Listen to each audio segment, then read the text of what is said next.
अदिति चौहान। जी ma'am आपका parcel. भैया नहीं चाहिए प्लीज। मैम अगर आपको नहीं चाहिए तो आपने जहाँ से ऑर्डर किया है वहाँ से आप रिटर्न रिक्वेस्ट डाल दीजिए, वापस हो जाएगा, पर यहाँ तो आपको लेना पड़ेगा। ठीक है दीजिए। मैम हाँ एक गिलास पानी मिलेगा? भैया आप कहीं और पी लो पानी प्लीज। मैम बहुत ज़ोरों की प्यास लगी है। ठीक है लाती हूँ।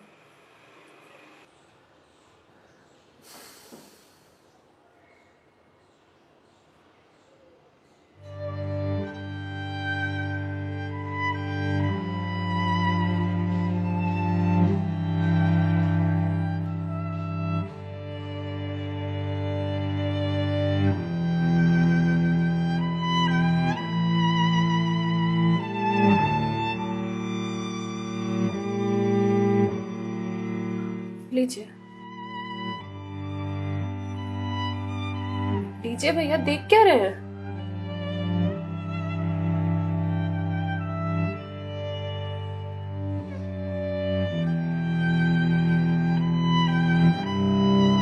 मैम आपको कोई दिक्कत है?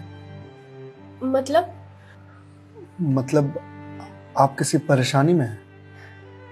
भैया पानी पीकर ग्लास दीजिए आप। मैम छोटा मुंह बड़ी बात कह रहा हूँ, पर अगर आप किसी परेशानी में हैं तो आप मुझे बता सकती हैं। भैया आप पानी पीजिए, ज्यादा समाज से भी मत बनिए। मैम दुख बांटने से कम होता है। अच्छा, और आपको किसने कहा कि मैं दुखी हूँ? मैम अगर आप दुखी नहीं हैं तो फिर वो फंदा क्यों लगा रखा है?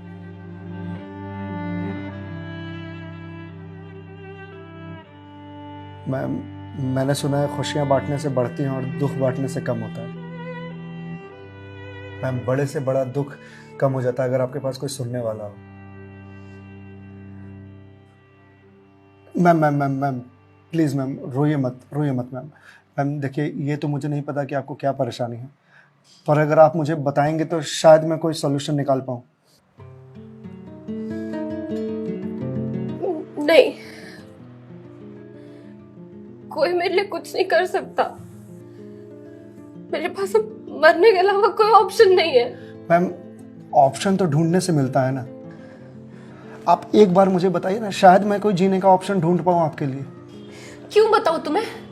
क्या कर लोगे तुम? मैंने बोला ना, मेरी हेल्प कोई नहीं कर सकता है। मैम आप अगर मुझे नहीं बताएंगे तो मैं वैसे भी कुछ नहीं कर पाऊंगा, पर अगर आप मुझे बताएंगे तो शायद मैं कोई हल निकाल पाऊं। और अगर कोई हल नहीं निकला तो आप तो वैसे भी सुसाइड करने जा रही थी, तो जाने से पहले अपना दुख मुझे बताते जाइए प्लीज।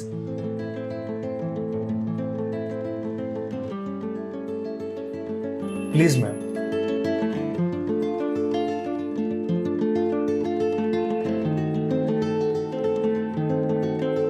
मैं ईएमआईज़ के चक्कर में फंस चुकी हूँ। मतलब मैम?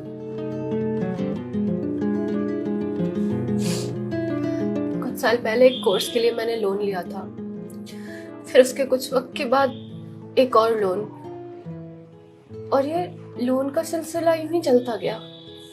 इस महंगाई के जमाने में पैसे की जरूरत तो हर किसी को पड़ती है, मुझे भी थी।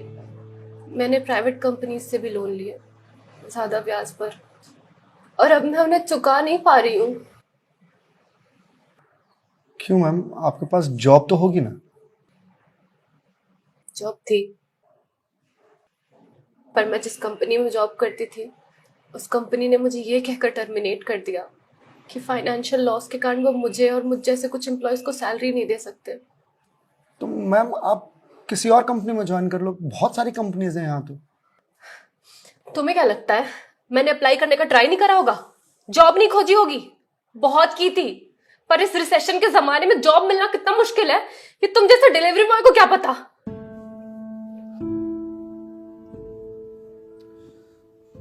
आई एम सॉरी मैम, शायद आप सही कह रही हैं, मुझे इस बारे में कोई जानकारी नहीं।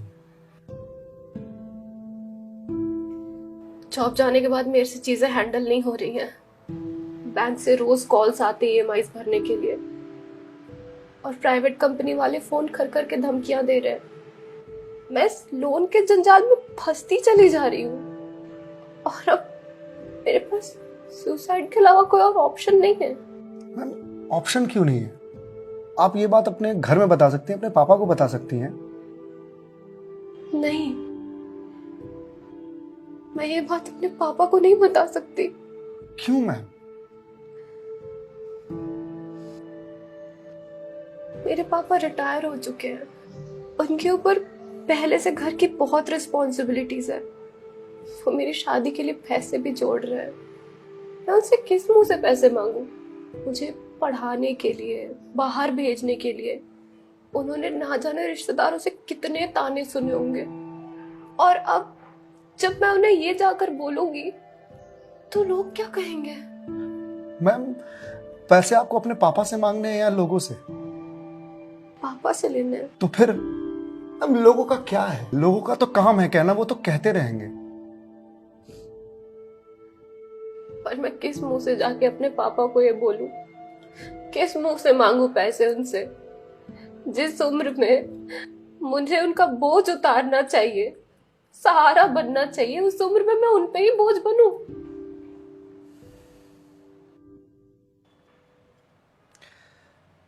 मैम एक बात बताएंगे आप? बचपन में आपकी सबसे फेवरेट चीज क्या थी? बचपन में मुझे साइकिल का बहुत शौक था। तो मैम आपको साइकिल किस एज में मिली थी? यही कोई 8 साल की होंगी मैं। तो साइकिल तुरंत मिल गई थी आपको? नहीं, पापा तो मान ही नहीं रहे थे। बोल रहे थे गिर जाएगी, चोट लगा लेगी। तो फिर कैसे साइकिल मिली? बहुत जिद की थी मैंने, बहुत। खाना पीना सब छोड़ दिया था। तो मैम साइकिल के लिए जो जिद किया आपने, तो शर्म आई होगी आपको? तो मुझे मुझे क्यों शर्म आएगी? पापा है वो मेरे, उनसे जिद नहीं करूंगी तो किससे जिद करूंगी? तो मैम जब बचपन में साइकिल के लिए जिद करने में शर्म नहीं आई तो अब क्यों आ रही है? मैम अभी आपने कहा कि आपके पापा आपकी शादी के लिए पैसे जोड़ रहे हैं, और आप तो यहाँ सुसाइड कर रही हो। तो वो उन पैसों का क्या करेंगे? या उन्हें ये जानकर बहुत खुशी होगी कि उनकी बेटी ने शादी का बोझ हल्का कर दिया उनके सिर पर से। मैम आपको मालूम है, हमारे जनरेशन की दिक्कत यही है कि हम अपने आप को इतना बड़ा समझ लेते हैं कि हम अपने पेरेंट्स से ही अपनी बात छुपाने लगते हैं। कभी ये कहकर कि पापा मम्मी नहीं समझेंगे, या कभी ये कहकर कि मैं उन्हें परेशान नहीं करना चाहती, या कभी ये कहकर कि हम दोनों की सोच नहीं मिलती है। एक बार आप अपनी दिक्कत अगर अपने पेरेंट्स से शेयर कीजिएगा ना, तो आपको जीवन में फिर कभी सुसाइड करने की जरूरत नहीं पड़ेगी, या मेरे जैसे किसी अनजान से अपनी बात शेयर करने की जरूरत नहीं पड़ेगी। प्लीज मैम एक बार शेयर करके देखिए। उनसे बेहतर दोस्त इस दुनिया में कोई नहीं हो सकता। प्लीज मैम एक बार ट्राई कीजिए, प्लीज मैम।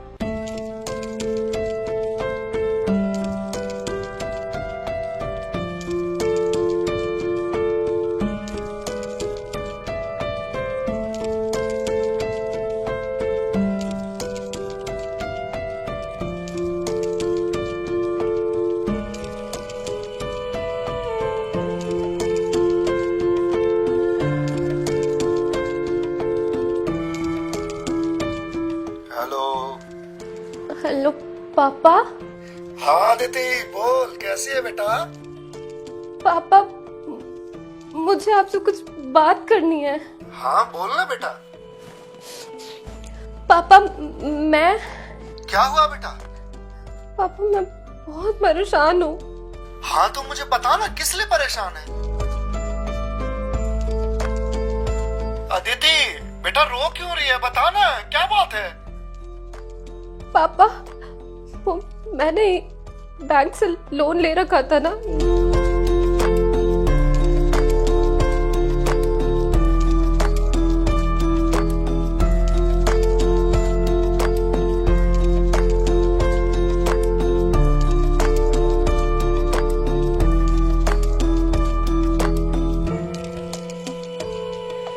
देख बेटा, जो हो गया सो हो गया, तू चिंता मत कर, मैं हूं ना, जिंदा है, मैं काम करता हूँ, मैं कल ही तेरे पास आता हूँ, तो बिल्कुल भी चिंता मत कर। हाँ पापा, आप प्लीज आ जाइए। देखा मैं, आपके पापा आपके एक फोन पर यहाँ आने को तैयार हो गए और आप इतने दिनों से अकेले सफर कर रहे थे। मैम, मम्मी पापा से बढ़िया दोस्त कोई हो ही नहीं सकता।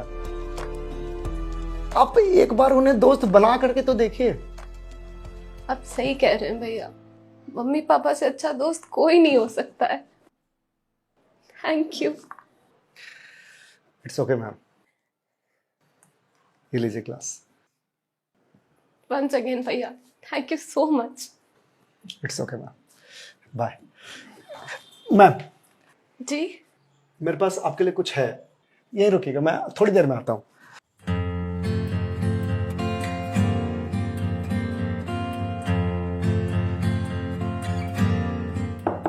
मैम। जी भैया।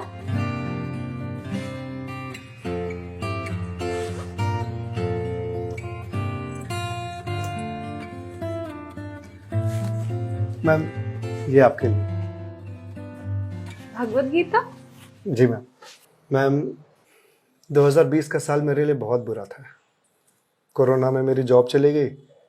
पहले के कुछ महीने जो थे वो तो सेविंग्स से निकल गए, लेकिन उसके बाद के कुछ महीने बहुत ज़्यादा टफ था। मेरे ऊपर भी आपके ही तरह बहुत सारे EMIs थे जो मैं पे नहीं कर पा रहा था, जिस वजह से मैं बहुत परेशान था और सुसाइड करने की सोचने लगा था। और एक दिन तो सुसाइड करने निकल भी गया था, लेकिन पापा ने मुझे पकड़ लिया। पहले तो बहुत डांटा,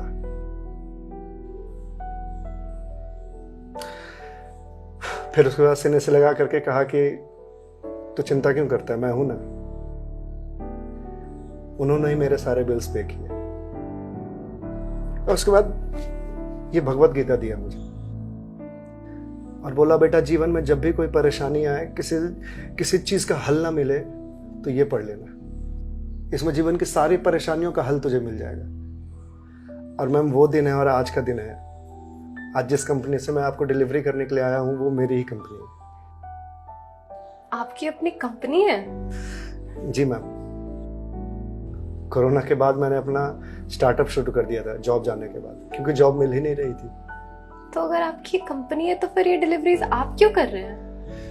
मैम, मुझे अच्छा लगता है अपना काम खुद करना, और शुरुआत तो मैंने अकेले से ही किया था ना। आज भी जब मन करता है तो निकल जाता हूँ डिलीवरी करने के लिए। और देखिए, आज तो निकलना मेरा सफल रहा, आपसे मुलाकात हो गई। और जो सीख मुझे भगवत गीता से मिली वो मुझे आपको देने का मौका मिला। मैम, वैसे तो बहुत सारी बातें हैं इसमें सीखने की, पर जो सबसे अच्छी बात मुझे लगती है वो ये कि जो समय है ना, ये कभी एक सा नहीं रहता। आज बुरा समय है तो कल अच्छा समय जरूर आएगा। आज अंधकार है तो कल सवेरा जरूर आएगा। इसलिए कभी भी अच्छे समय में इतराना नहीं चाहिए और बुरे समय में विचलित नहीं होना चाहिए। समय है, कट जाएगा। मैम, इस एक थॉट ने मेरी पूरी जिंदगी बदल दी। मैम, तो अब आप पढ़िए इसको, देखिए शायद आपको कुछ और मिल जाए। पर मैम, जो भी मिले उसे लोगों से शेयर जरूर कीजिएगा, क्योंकि कहते हैं ना, ज्ञान बांटने से बढ़ता है। Thank you ma'am.